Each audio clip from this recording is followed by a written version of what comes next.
রমাদান যে আসতেছে আপনাদের ভাল লাগে? হ্যাঁ, রমাদান নাম শুনলেই মুমিন হৃদয়ে বয়ে যায় প্রশান্তির ফল্গু ধারা, ঠিক কিনা?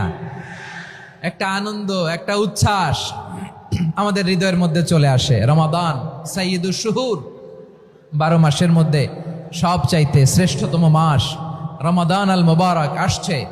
আত্মশুদ্ধির মাস, আত্মসংশোধনের মাস, শুদ্ধাচারের মাস, নিজেকে আলোকিত করবার মাস, ঠিক কিনা বলেন?